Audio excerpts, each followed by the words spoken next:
Before we begin, I want to acknowledge the Tribune's event staff, Agnes Varnum, Jessica Weaver, Charlie Rezick, everybody who is here on behalf of the Tribune. These events happen 60 or more a year around the state. Of course, not all as ambitious and as long as this one, but we do 60 events a year.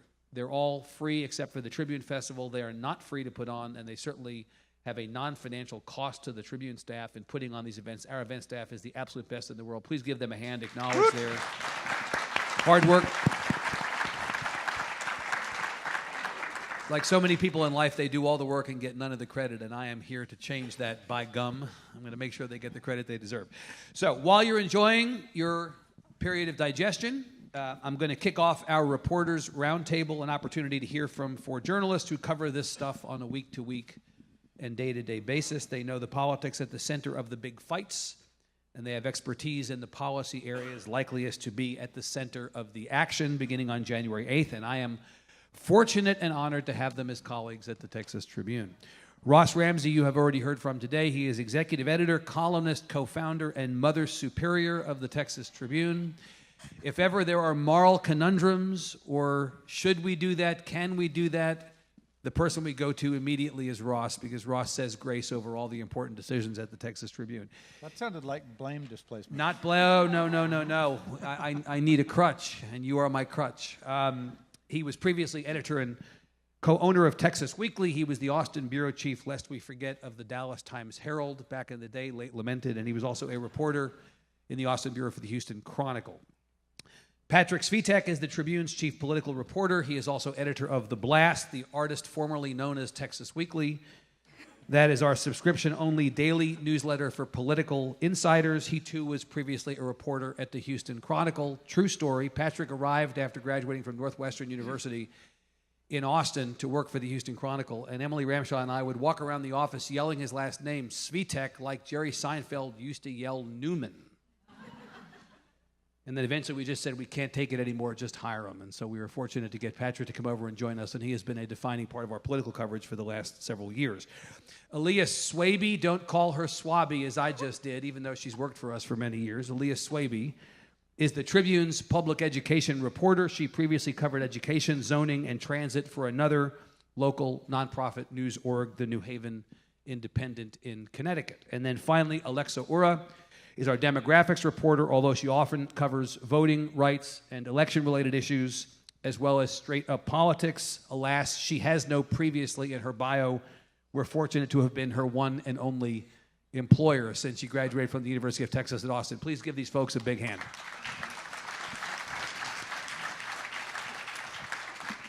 They are 4 of the best at the Tribune. We have a lot of bests, but they're 4 of the best. I want to say to Ross first that this session, as I said to the House members in the previous panel, this session is going to be defined as much by who is in the legislature as anything.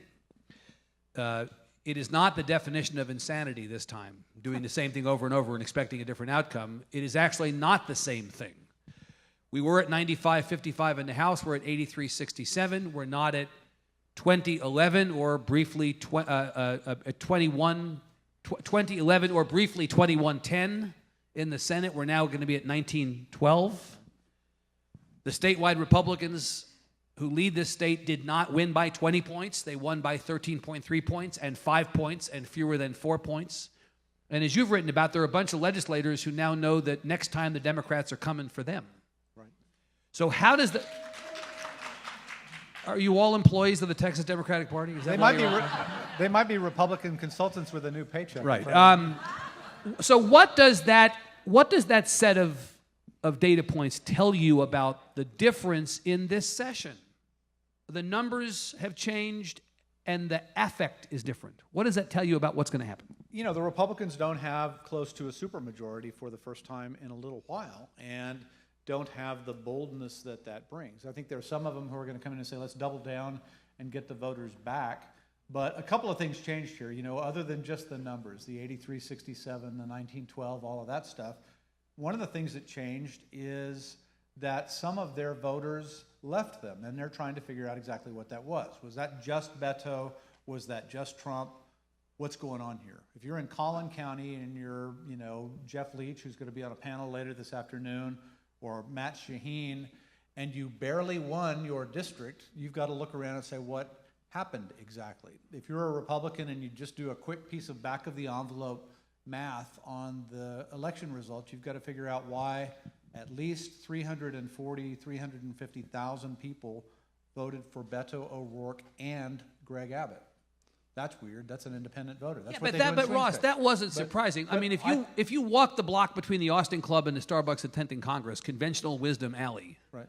If you walk that block, all you heard for months was that there were going to be Abbott-Beto voters. Even the Abbott people told you that there were going to be Abbott-Beto voters. We shouldn't be that surprised, right? No, but it's surprising to some of these guys to actually see them. And if you're in a district where they exist, like in these suburban districts that I'm talking about, Leach, the late Ron Simmons, or the recently late Ron Simmons, not really late, it's just politically late. All of those people are looking up and saying something shifted underneath us. It's like we have one part of maybe a trend line. If you get another election like this, you have a trend line. Right now you have this one very strange election, and they come into session and they say, wait a minute, there's more Democrats than there were. The issue set that was defined in this election was no longer Republicans versus the Democratic White House. It's now about, you know, the White House without a Republican in it, so we can't exist just as a force of resistance. They've got to change their act, and their voters were talking about things that are, you know, that they call meat and potatoes that we call government. It's like budgets, school finance, stuff like that, property tax, things that voters really want. Alexa, I mentioned that you think about elections on our behalf and on behalf of Texas, and your reporting. One of the interesting takeaways from this election was not just that the numbers changed, but that voter turnout in Texas, which has heretofore been embarrassing. We like to be first and best at everything in Texas, and we've been first and best at crappy voter turnout for the last 4 election cycles. We actually saw voter turnout materialize in a way this time that we hadn't before. The last midterm, 2014, 4.7 million Texans turned out. In 2016, the presidential year, when there's always a higher turnout, 8.9 million, so that's natural, 4.7, 8.9. 8.3 million people turned out in this midterm. Something happened. I mean, I think this election was proof that we need to take longer walks than the one from the Starbucks at 10th and Congress and the Austin Club. Because we'll talk about that quietly and privately later. Than I meant it to. Because, you know, I think people were feeling different. And there was sort of like, I haven't been covering politics for a long time, obviously. I haven't been at the Tribune as long as other folks, or covering politics as long as other folks. But I think you start these election cycles and there's all this conventional wisdom that's thrown at you that often, or at least in this case, was out of tune with how people on the ground were feeling. And, you know, we saw a version of this in 2016 when people were like, oh, what, all these forgotten voters, economic anxiety and all of that. But this time around it was different, right? It sort of felt like people were engaged in a way that they hadn't been before, whether that was a post-Trump effect or a changing electorate, which I think is actually probably closer to the reason. Right. It was a different election cycle. Ross likes to say anger is a greater motivator than joy at election time, Patrick. And the fact is there were a bunch of people who were angry, whether it was at the president or at leadership of this state over certain issues from last session. In the same way, in the inverse, that in 2010, Republicans were angry at a Democratic president. They made big gains in the legislature. This time, Democrats made unprecedented gains in the House and had a pretty good day, fueled by anger. Sure, and I guess the question is, you know, I mean, I think a lot of people would say that anger was directed at the president and Republicans at the national level, but I think it shouldn't be discounted that obviously Democrats in Texas had some really strong candidates to serve as the vessels for that anger, to be a part of that mix and create a political effect. Beto O'Rourke, obviously, was no slouch, was a very talented candidate, was able to raise tons of money and worked very, very hard. Well, in fact, got more than 4 million votes in his Senate race when, again, in the previous midterm, the total number of Texans who voted was 4.7 million. Beto himself this time got more than 4 million. Right.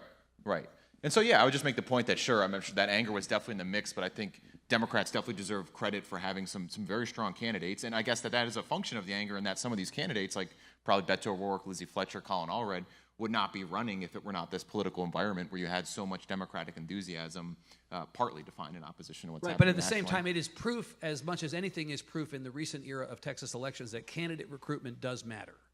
You can't beat somebody with nobody. You can't beat somebody with a department store mannequin, which is what some candidates in some races have been in previous years.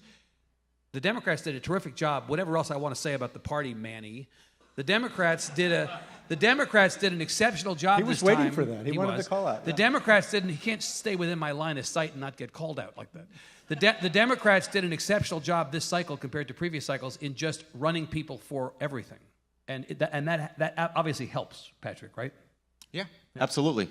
We've used this metaphor a million times, but when the blue wave comes, you have people, in the water on their surfboards, whatever the metaphor is. You got to have enough bodies out there, basically. Yeah.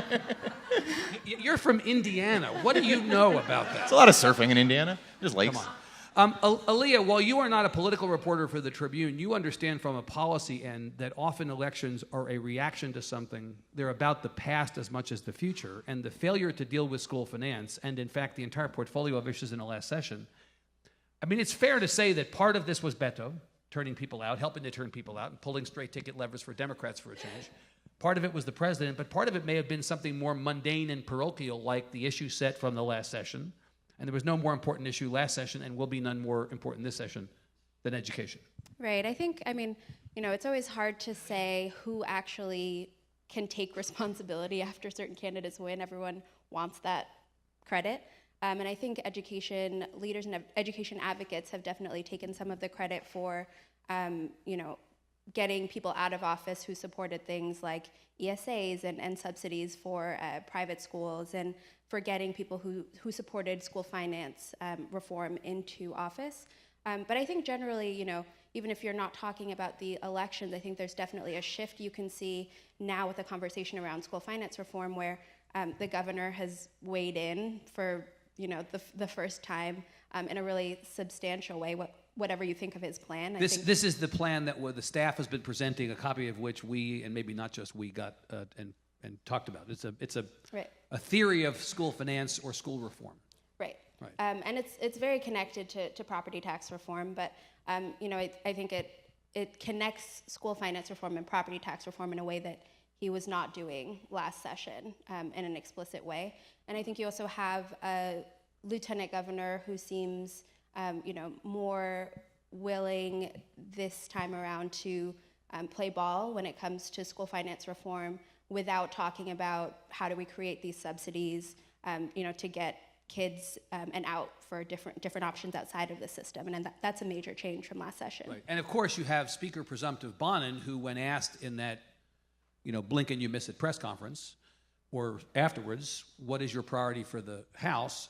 He said public education reform, school finance, right? He's talking about that. I mean, they're all on the same page, at least now, that's going to be the big issue. Right, yeah. Right. And I think, obviously it remains to be seen exactly whether that unified front will continue as you get into the nitty-gritty of how are you actually going to do this? Where is this money going to come from? What does reform actually mean? Are you going to change the weights? Or are you just going to, do a simple incentive program that helps one aspect of school finance, but not necessarily reforms the whole system? Right. I think that's where you'll really have the disagreements and the debate later on. Patrick, the topic or the thrust of the conversation, I should say, since the election and since it became clear that Dennis Bonin would be Speaker, is that 95-55 versus 83-67 means that many of the things that were in play as issues in the last session are likely not to be in play this time, simply because if you couldn't get it passed then, you're not going to get it passed now. So if you couldn't get vouchers passed or ESAs, call them what you want, that's some place along the school choice continuum in a 95-55 House, and you were a mile from getting it done in a 95-55 House, you're not likely to get it done in an 83-67 House. Agree? Yeah, I agree. If bathroom legislation is not likely to get in, it didn't get in a 95-55, is it likely to get in an 83-67? Yeah, unlikely. Unlikely. So some of those things that we think of as the IEDs of the last session, those are not going to resurface. I mean, really, and then, of course, the thing that blew the whole session up turned out to be March 1st, sanctuary cities. I mean, that got done, but stuff of that ilk, the stuff that disrupts the business of the House, that is not meat and potatoes stuff in the minds of most, one of the byproducts of this election is going to be we're going to be doing less of that. one imagines. Yeah, and just to add kind of what Aliyya was saying earlier about education, well, obviously the general election is fresh in our minds, but if you pull back to even the primaries, the Republican primaries and runoffs in the state house races this year, the wing of the Republican Party that is most overtly concerned with public education, public school funding, with having a business-friendly environment in Texas, that wing was pretty triumphant in the Republican primaries in terms of playing defense for the most part, but also in some open seat races as well. So I don't necessarily know if they're necessarily adding to their ranks, but I think to understand this full election cycle's impact on the upcoming session, it's helpful to look back on those Republican primaries, and I think the message that was sent through those Republican primaries within the state house races. Do you buy that? Can I pick that? Yeah, I want to pick that up. I mean, one of the reasons that you're not going to see a bathroom bill this time isn't because of the general election. It's because of what happened to the bathroom bill proponents in their own primary. It didn't work. If you bring an issue to the floor and it's one of those issues that's a big flashy, splashy issue, you don't necessarily need to win. You just need to win your voters. And if it appeals to your base and you lose, you get to keep coming back on it. That's why we've been talking about public school vouchers for 25 years. It's not because they think they're going to pass it. It's because it excites a certain part of the base. And if you look at the election results, and I think Patrick's right about this, if you look at the election results in the primaries, that's where you find out, these voters want you to talk about school finance. They want you to talk about property taxes. They want you to talk about some conservative stuff too, but back on this thing. They changed the subject. I just wanted to add that I'm a little bit more skeptical that we're not going to see some of these divisive issues or IEDs come up during session, because sure, if you look at the general election, one of the takeaways was that voters were saying, rein it in, we've had a little bit too much, let's focus on this other stuff. But general election voters, especially these general election voters, are very different than primary voters. And I think you're going to have Republicans in the House in particular who have these general election voters that might come out in 2 years again, but also are thinking about their primaries back home. And I guess I would be shocked if we didn't have these IED moments come through. I mean, I just feel like it's an impossible when you've got the districts set up in the way they are, and when you've got the dependence on primary voters the way you do. Well, the reality is that the Republicans won. I mean, here's the thing. It was a good year for Democrats compared to other years. Yes, John Cornyn won against David Alamil by 26 points in 2014 in a Senate race. Ted Cruz beat Beto O'Rourke by 1/10 that margin, 2.6 points. But you know what you call a Republican who wins by 2.6 points? Senator. Are you and Manny still looking at each other? No, I'm not looking at Manny. The fact that the governor won by 13 points as opposed to 20, or that Dan Patrick won by 5, or Sid Miller won by 5, or Ken Paxton won by fewer than 4, they're still successful in those races. And so the question really, Ross, is did the elected officials who came closer to losing than they're used to learn anything? We were talking backstage about what is the lieutenant governor's affect, for instance, on a lot of this stuff. I mean, to Aliyya's point, yes, the lieutenant governor is talking about public education. Sure. But does anybody believe that the lieutenant governor has completely changed his stripes with regard to his political disposition since the election? No. And also, I'm also wondering about whether this thing that Patrick said, that the education community in the Republican primary kind of showed its strength. I mean, I seem to remember Dan Patrick sending Scott Milder back to wherever he came from pretty easily. Just to be clear, I said in state house races. I get that. But I mean, Scott, I also remember Scott Milder getting 26% of the vote without doing much. Well, the question is whether you think 26% of the vote is a lot or a little. I don't think it's very much. It looks like a lot to an incumbent. It was Spicier versus Milder, and Spicier still won pretty handily, I think, that lieutenant governor is. But like Kristen Tassin against Joan Huffman in the primary, right? That turned out to be a nothing burger of a race. Right. I think when I talk to advocates who were trying to get those races, trying to win those races, I think there was some disappointment on their part about their performance in getting educators in office in the primaries, or getting educators to win those primaries. So I think it's a bit of both. Yeah, I mean, let's be clear too, and there's definitely coming out of this election cycle, many Republicans that I talked to or who are publicly talking about the problem wasn't that we alienated moderate or swing voters. It was that we didn't energize our voters enough. I mean, that's why was Ted Cruz in the final days of his re-election campaign, stirring fearful sentiment about the migrant caravan at the border, or that was far away from the border.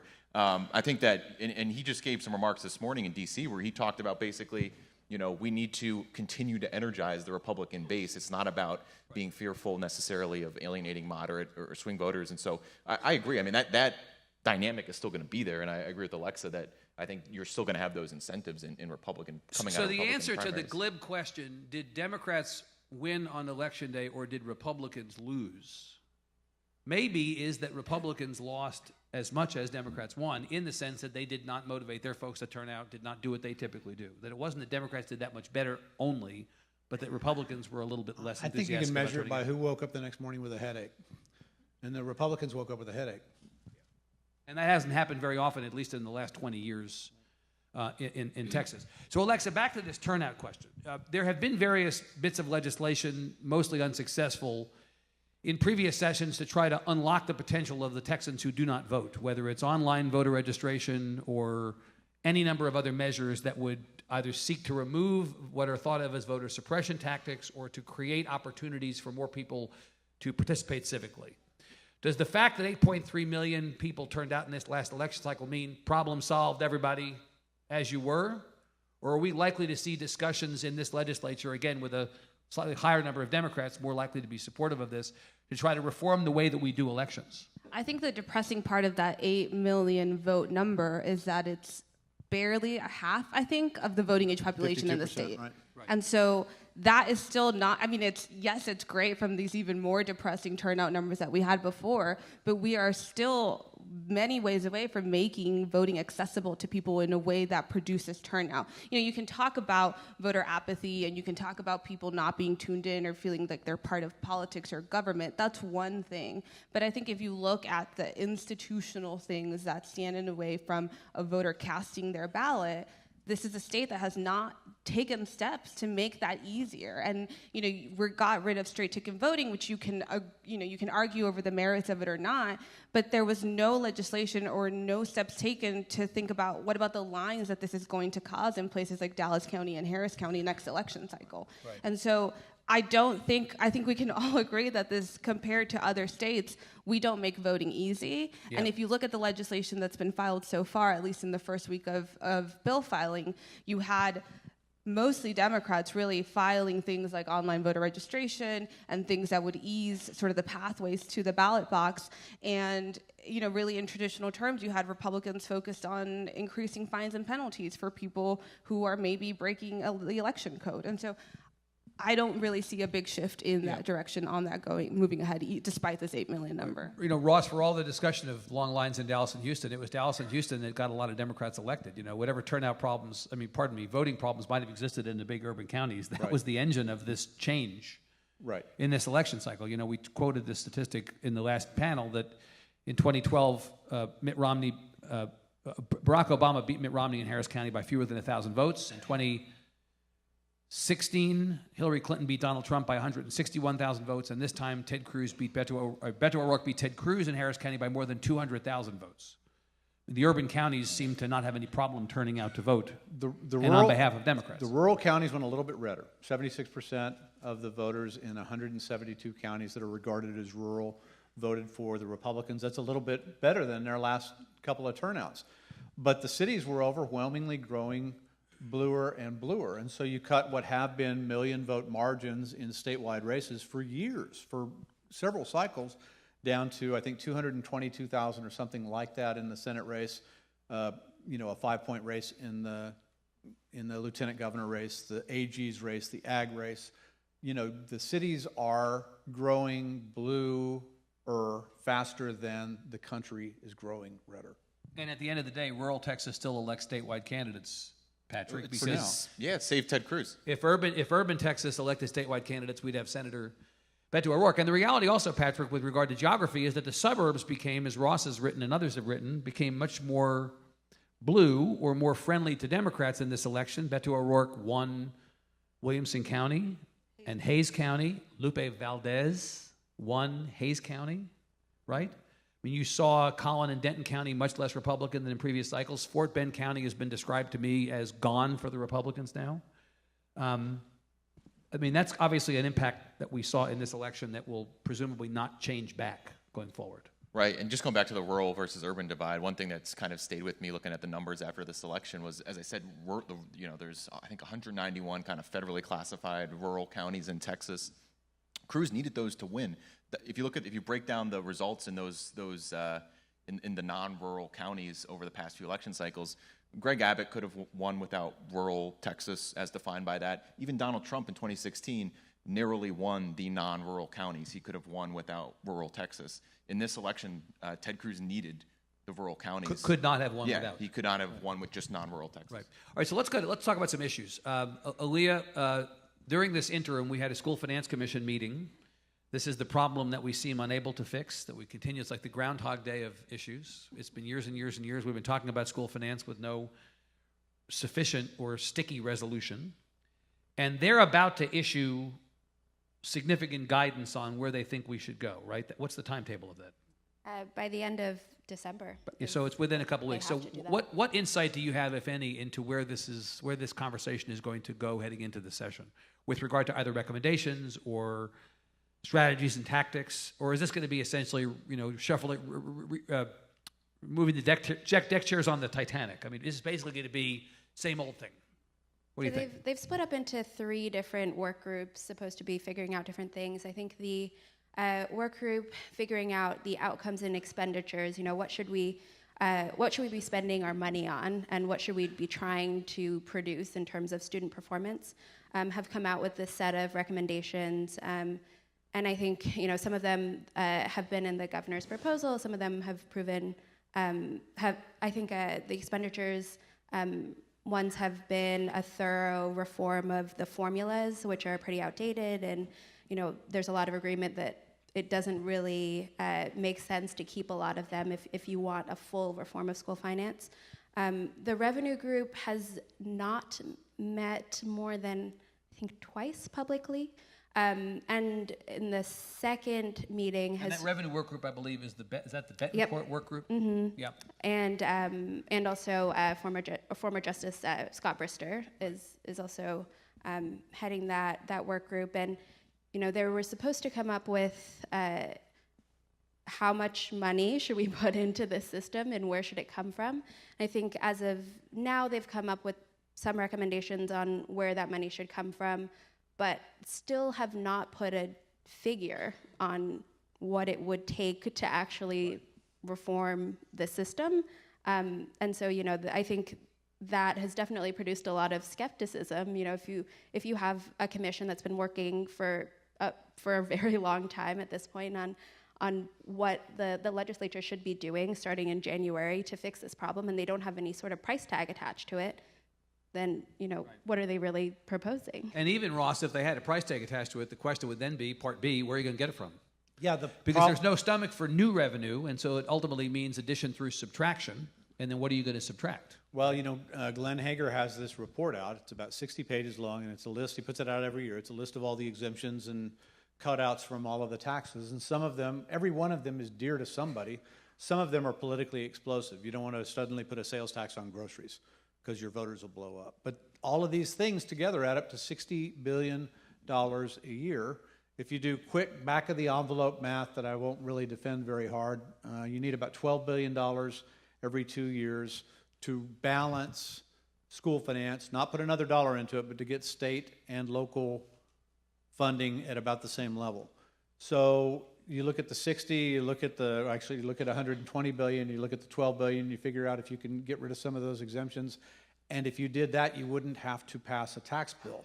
Now, the people from whom you're getting that money, the people whose exemptions you're taking away, are sure going to feel like they're paying higher taxes.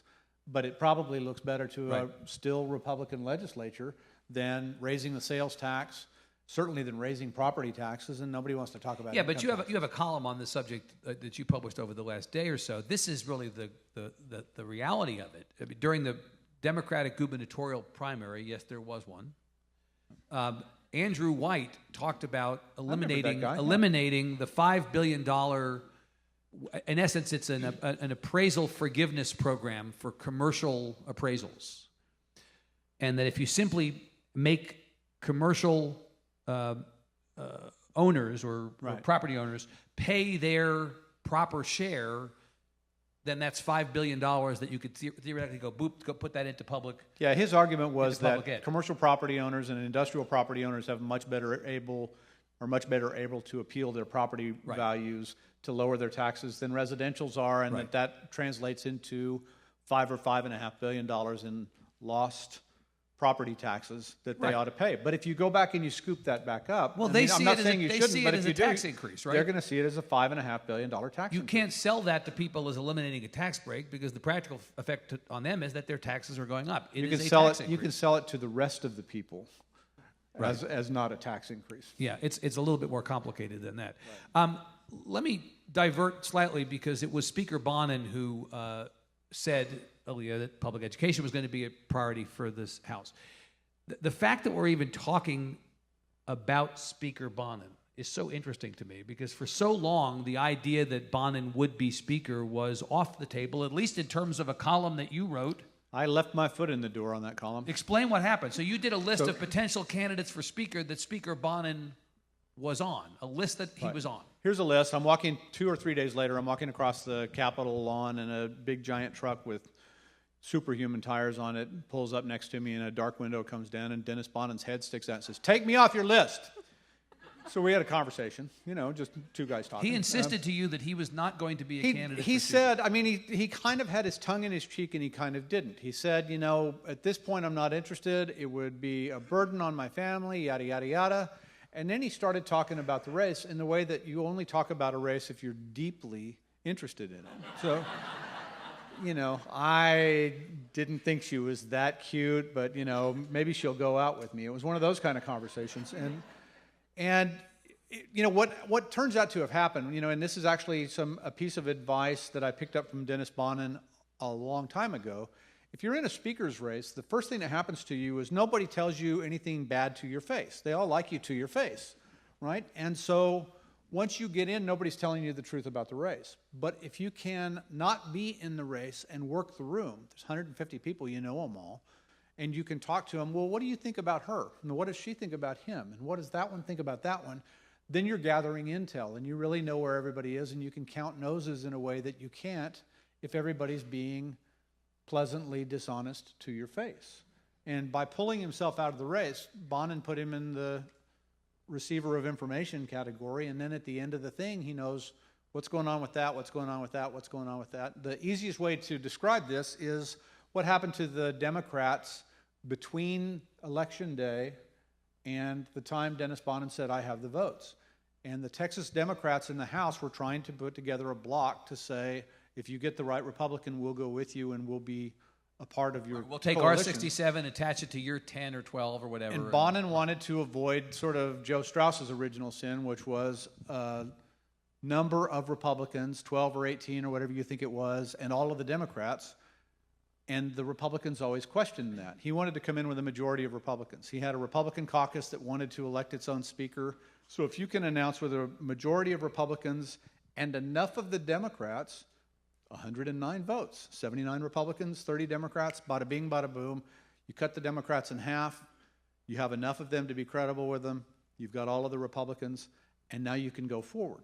And a year ago, we're talking about how the Republicans are divided and the Democrats are unified, and all of a sudden that's flipped. And you're only able to do that in that amount of time, to do that quickly, if you've gathered the right Right. amount of information and you've been working it. Alexa, I for remember last session after SB 4 passed and after the Schaefer Amendment changed it from arrest to detention, the show your papers component of SB 4, that the Democrats said, write this down in ink, we're not going to support a candidate for speaker in the future who supported the Schaefer Amendment. Yeah, I mean, I think But I've said this before, including to Manny, that oftentimes I don't think Democrats often work to their benefit in the legislature, whether it's in the way they sell their bills to the Republican majority or in the way they set themselves up in this race. I mean, if you really wanted to present a united front, that fell apart incredibly quickly. And what does that mean for the legislative session? And I think one of the things, and this applies to Bonin as well, is that people like power. And when it's being doled around either in big ways or in small ways, these factions come out of that. And I think that's what we've seen time and time and again. doubt how genuine these Democrats were in their feelings about SB4 and about the Schaefer Amendment. I think we saw them speak passionately enough to know that that was an important thing to them.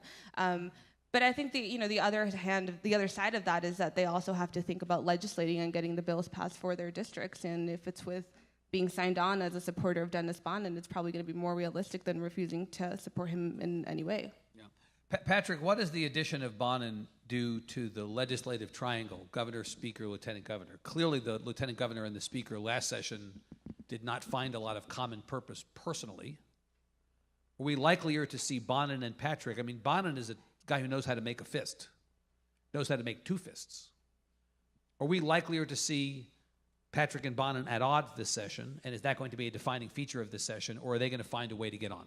Well, they're trying to put forward a united front so far based on what we've seen publicly. But I think that, Bonnen has a record of, is known for standing up for the House and being pretty hard-nosed about it. And I think that's probably a quality of a potential Bonnen or likely Bonnen speakership that has bipartisan appeal. I think both Democratic and Republican members, want their next speaker to be someone who is going to stand up to Dan Patrick, basically. Democrats, because of obvious differences, policy differences. Republicans, because they don't always agree with how far Dan Patrick wants to take things or what he's trying to push onto the House. And so I think that's a quality that has bipartisan appeal. And, if we logically continue on that path, there is going to be tension. Aliyya, the role of the governor is often not talked about at moments like this. We forget he's the guy in the center office, and nothing that is passed by these two houses gets into law. I mean, not really. This is basically without his assent, passive or active assent. He will come out at the end of January with his list of emergency items. Pre-K has been on that list previously. There's a sense that maybe there's going to be some movement on pre-K, that the governor may get more fully behind the idea of pre-K, whether it's full day or something less than full day, but that pre-K is coming back as a big topic of discussion, again, maybe as a byproduct of a closer legislature with a partisan split that's closer. What do you think about that? Well, the problem in the past hasn't really been the governor. The problem in the past has been that, or at least last session, that they decided that wasn't a priority, that the House and the Senate, and they cut the funding for that, but they also made it seem like they had continued the grant program for the governor's benefit. And so I think it really depends on whether or not the legislature So this is less about the governor deciding to put his marker down on that issue than it is about how the legislature reacts to it. Definitely, and whether they feel like they can fund it this session, more so than what the governor feels about it. And of course, we are talking, Ross, about the first session after Harvey, a budget that, as we talked about in the last session, is likelier to be challenged relative to other budgets because they're going to have to pay down a bunch of costs that they wouldn't ordinarily incur at the beginning of a session. So if it's pre-K and Aliyya's construction, and it's all about do you have the money to adequately fund this or not, maybe cause for optimism is premature. If you want to reopen, if you're serious about reopening school finance and you're serious about doing something about property taxes, then you've got the door open on education spending in a way that allows you to tinker with some of the other issues that they've talked about, whether it's weights for, English as a second language students, or this or that in the formulas, whether it's let's fund universal pre-K, all of those kinds of things are open if you've got the door open to, we've got everybody calmed down enough that they're going to spend money on this thing if we don't shake this too hard. There's a possibility there. The question is whether the Senate wants to do that, and the House wants to do that, and the governor wants to do that in the same way. And the example for this is that property tax bill last session that ended with the House saying you ought to have a vote of your citizenry if the city or the county raises property taxes 6%. And the Senate said, no, it should be 4%. And the governor said, as Evan has put it, hold my beer, it should be 2.5%. And they couldn't find a compromise. If you get that kind of a situation, you're not going to talk about any of these things, and you're going to get to the end of the Senate, to the end of the thing with everybody in a bad mood. Right, but Aliyya, as has come up many times over the course of this day, and not just this day, the property tax issue and the education funding issue are so inextricably linked, can't do one without the other, that maybe we ought to be talking about property taxes as the number one agenda item in this session, because without a resolution to that, we really can't resolve the school finance issue. Yeah, I think you've seen education advocates and some Democrats argue that the governor's proposal linking the two is just a Trojan horse for the governor's property tax plan, and doesn't really prioritize improving school finance or improving performance of Texas's public schools. Let me ask each of you, before we go to questions, which we will do here shortly, let me ask each of you, beginning with Alexa, we'll go Alexa, Aliyya, Patrick, Ross. What is an issue that is likely to surface as a big rather than small topic of conversation in this session that maybe we're not focused on? It's very easy to say public ed, or it's easy to say infrastructure investment. Chair Morrison was up here saying she thinks we need to be working on transportation and infrastructure investment given the population growth and the needs of the state as the state spreads out. What's something that maybe we're not thinking about or not talking about? Either something in your area of expertise or just something that you're planning to watch and that therefore we should watch? It's not necessarily something that we don't talk about because I think it's kind of expected, and it's not something I will be covering. But I think it's been interesting to see how much abortion has been left out of the pre-session conversations.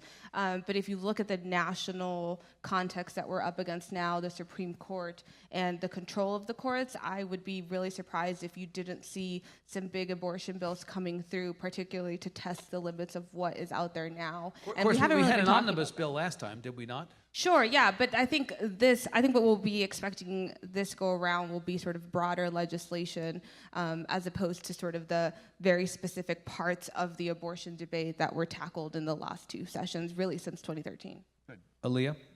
I think one thing that maybe people have forgotten about at this point is Hurricane Harvey. Schools or the state has already spent a ton of money reimbursing schools for lost attendance during Hurricane Harvey. Schools have spent a ton of money on repairing damages, and that's something a funding hole that will have to be addressed. And I mean, I'm sure will determine how the rest of money spent on education, happens. You're going to talk to Commissioner Morath and Chair Huberty and Vice Chair Bernal this afternoon about education, which is going to be, again, the signature issue of this session. And I do remember, Aliyya, and you remember Commissioner Morath talking about, I alluded to this in the last panel, the loss of $1 billion in tax base in the areas of the state that were affected adversely by the storm. I mean, that's a pretty significant hole for the state, even under ideal circumstances, right, to refill. And in the absence of that tax base being refilled, you kind of wonder how those communities and those school kids, one of 4 school kids in the public ed system affected by the storm, are going to be made whole again.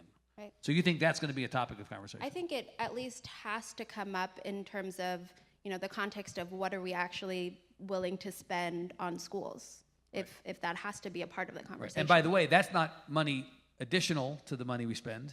That's not money to increase attainment or to increase opportunity. That's just basically filling in the divot. Right. Right.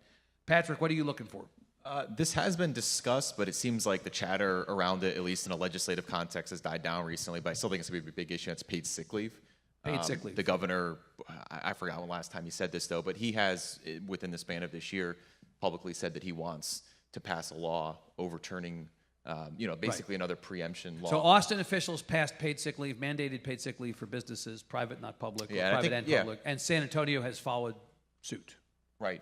Right. And I think that, Abbott had the benefit of, at least in terms of how he's looking at the world post-November 6th. I mean, he had the widest margin of all these Republican statewide officials. I think he's he's probably disappointed with results, but feeling a little emboldened by the fact that his political machine probably prevented this from being a worse year for Republicans. And so I think he heads into this session pretty emboldened. I don't think he's one of those Republicans who's going to look at some of the ideas that he was floating before the election and say maybe it's not the time for them after the election. I think that this is an issue that he's going to stay with. And so local control has been a narrative through line in each of the last 2 sessions, right, and was almost certainly going to be one again. Of course, I will observe that the chief likely architect of the legislation to overturn the ability of local authorities to have paid sick leave, Paul Workman, was returned to the private sector on Election Day. Right. Don't clap. Come on. Be nice. And so it's not as if somebody else is not going to take the baton from Representative Workman when he departs on that issue, but also the courts have now weighed in, and the Third Court of Appeals, am I correct about that? Weighed in and said I think so, yeah. that they had to freeze in place the paid sick leave stuff in Austin, and then the implication is also San Antonio. So we don't know where this is all going. But I guess also the more broad, Patrick, conversation around local control in one form or another is likely to continue, right? I agree, yeah. No less of an appetite for that. Ross, what are you looking for? You know, what I'm looking for and what I think is going to blow up are two different things. The second one, I think guns is going to be a big issue this session. They've got everybody in their way wants to respond in some way after Sutherland Springs, after Santa Fe, after all of these shootings. There are 181 different ideas about how to do that, and there's going to be a lot of argument. You've heard some of it up here today about how to do that, what's appropriate, what we ought to talk about, what we ought to study, what we ought to do, yada, yada, yada. That's a 140-day fight. I think the most interesting thing, because I'm sort of a nerd, the most interesting thing here is school finance as on its own is a big policy issue, but it's not a huge political issue. Property taxes is a huge political issue, but it's not a giant policy issue. But when you combine those two things, you get this weird set where people have a thing that they know they ought to do against a thing they don't want to do, and I think that's why they've never done it without the courts ordering them what to do. It's clearly what their voters are ordering them to do. It's the first or second question at every town hall meeting, and I think that's going to be the big issue this session. Patrick. I was just thinking too how to add to guns, and this is something I'm curious to see too, is the Abbott school safety plan that he put out after the Santa Fe shooting. There were some parts of that required legislative action, and so it'll be interesting to see how much follow-through there is there coming from the governor's office. Aliyya, do you have any sense of where we are with that plan? I mean, there were things that were talked about initially after Santa Fe. The interest in those things like red flag laws has died down a little bit. What's still alive as an issue under the heading of school safety that you're looking for? I think that what I've heard from educators and advocates is that the mental health component is, I think the mental health component is one that's, politically unifying, but also takes a lot of money because it's just hiring a ton of counselors and having them, not just do things like, be guidance counselors, but actually be mental health counselors, and that takes a ton of money. Right. Let's bring you in. If you've got questions, come on, jump up to the mic. And I'm going to just take one more bite at Ross here on the local control thing. I mean, the fact is that the property tax issue is its own version of local control. Right. The people who objected loudest to the property tax legislation last session were local officials, mayors, council members, county commissioners, who said you're tying our hands in our ability to produce the services that our constituents expect. So that's, again, on the property tax issue, those folks are going to be back at the Capitol, presumably. Well, they have two arguments. One argument is, look, we're elected, and if our voters don't like it, they'll throw us out, throw the bums out. That's how that works. We had two mayors up here on the Senate thing. They're now senators, but that was pretty much their line. If the voters didn't like what we did, they would throw us out. The other one is, and you hear this, a little bit more from counties than you do from utility districts or cities.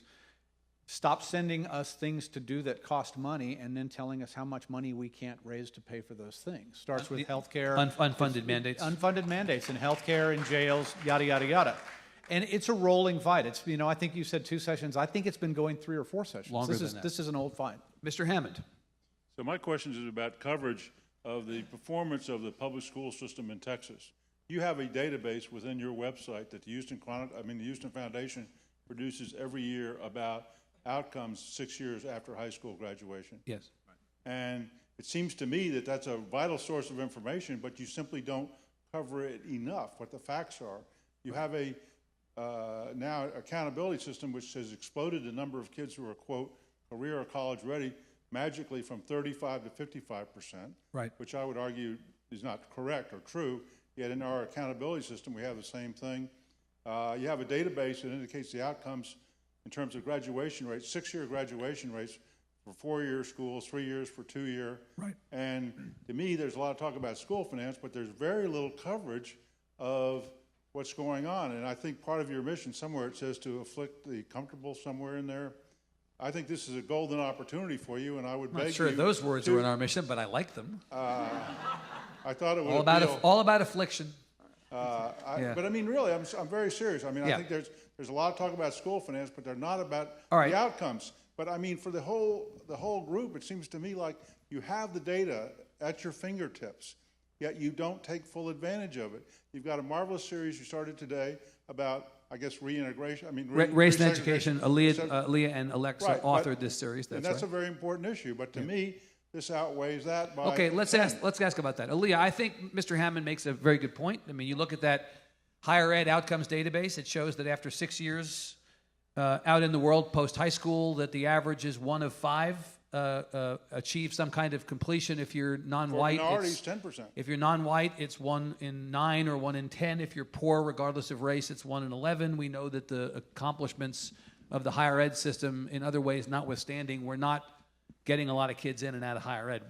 Is that something that we should be spending more time on? And it connects, of course, back to the public ed piece Right. as well. Yes, I mean, definitely. I think, our project is 4 stories long, and we're hoping to, sort of talk about the achievement gap in the context of race. When you talk about 60 by 30, obviously, when you break that down by race, you're talking about Hispanic and Black students who have much less of a chance of actually achieving those goals than white students.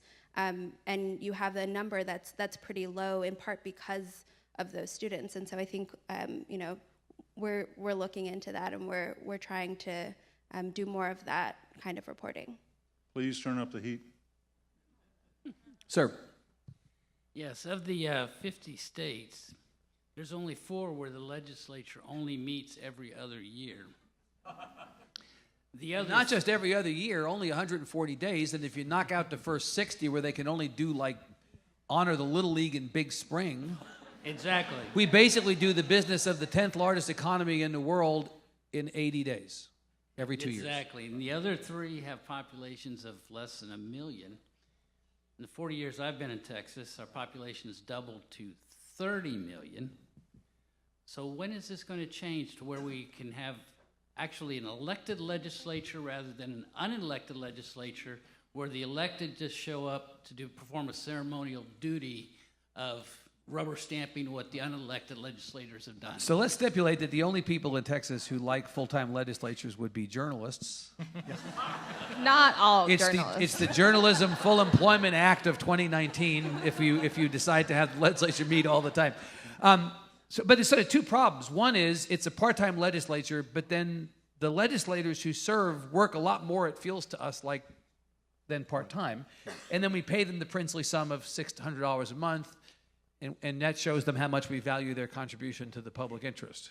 What do you do about that? Well, we have a full-time government. We have a part-time legislature. They're here all the time doing the things that all the executive agencies and universities and whatever do. I mean, it's a full-time deal, and the legislature, as you say, comes back for 20 weeks out of every 104.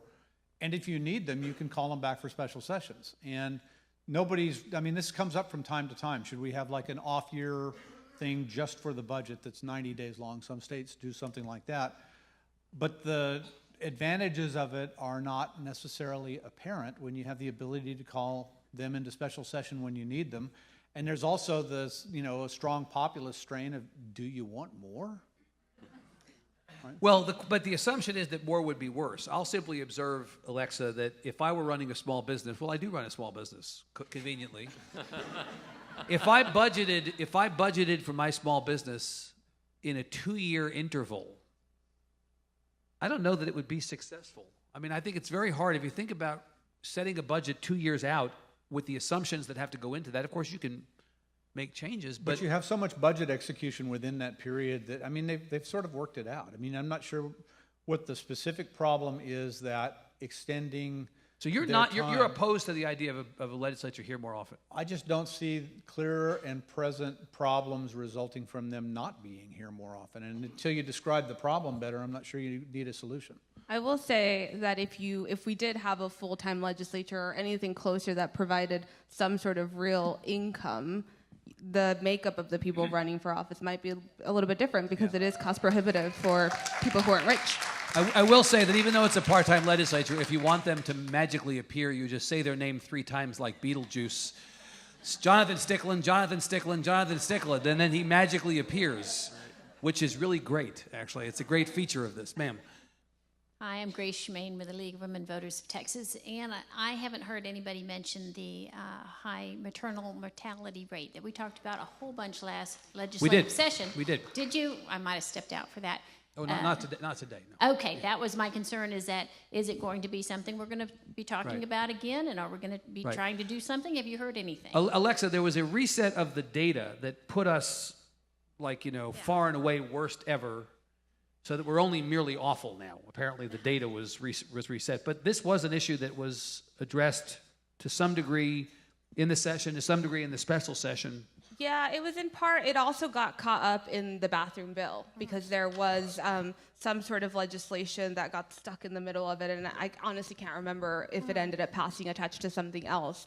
But I do think it is one of those issues that, like mental health, is politically unifying. And Who's for maternal mortality, right? well, and I think it's also one of those issues that cuts across. Obviously, the people who have the highest mortality rates are women of color, particularly Black women. And it's one of those debates where you don't often see people talk about on racial lines as explicitly as they do on this. I'd be surprised if it didn't come back in some way. And I know there's been at least a work group of a couple of Democrats out of Houston working on it. Correct. I don't have anything more to offer beyond that, and I haven't been covering it for the Tribune, but I would be surprised if it didn't come back in some way, particularly in this sort of kumbaya mode that we're all in right now. Thank you. Sir.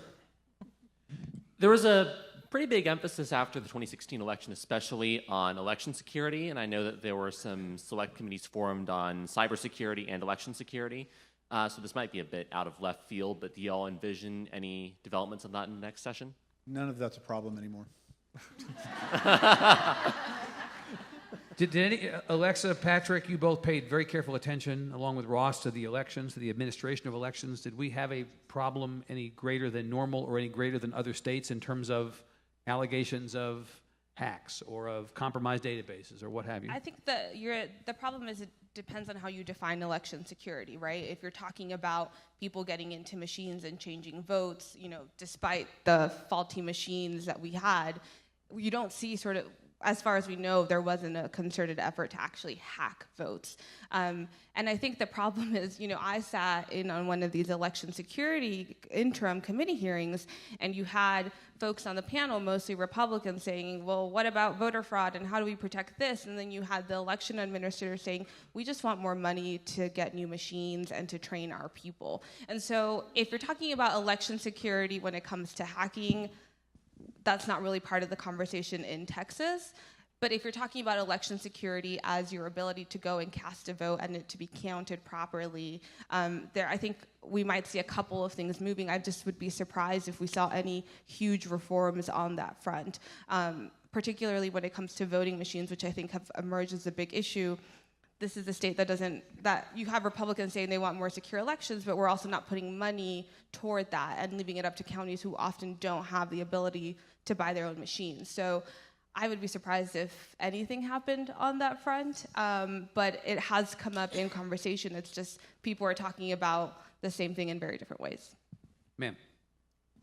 Yes, my name is Marie Dobay. I work as an insurance advisor, so I'm very concerned about health care in Texas, and I know that the whole property tax question and revenue affects hospitals in rural areas and our health incomes, including maternal mortality. And I just want to see more impetus put into expanding Medicaid, which I know is not plausible with this current makeup, but to improve our overall health care in Texas. I did note, Ross, in the last panel that we have a story on the Tribune today. We're not the only news organization to report this, certainly, that the statistics on uninsured children came out, and after 10 years where the number of uninsured children in the country was in decline, this year, the last year measured, it went up for the first year in a decade, and Texas leads the nation in the number of uninsured children. Are statistics like that likely to penetrate anybody's consciousness? Well, go back to the fight you were talking about between the state and the locals. If you're a county hospital district and the number of uninsured people in your catchment area goes up, then your uncompensated care numbers are going to go up, and that's going to come out of taxpayers, and that's going to come out of property taxes. So, it's like that children's book, if you give a mouse a cookie, it sort of goes around. They're going to want a glass of milk. If you take away their insurance, they're still going to need health care. You're still going to have to pay for it, property taxes, and then you're back to the legislature, and you're back to the main thing that people complain about, when they go to town hall meetings and elect Republicans or Democrats. What are you doing about my property taxes? But we should say the legislature is not a body of elected officials that is focused on lowering the number of uninsured people in the state. Like if you looked at the policy that they've passed and the things that they have prioritized, that doesn't fit into what they're focused on. And so past is prologue as far as that goes. Right, okay. We're going to stop here. We have another panel coming up at 1:45. Great colleagues, Ross Ramsey, Patrick Svitek, Aliyya Swaby, Alexa Ura,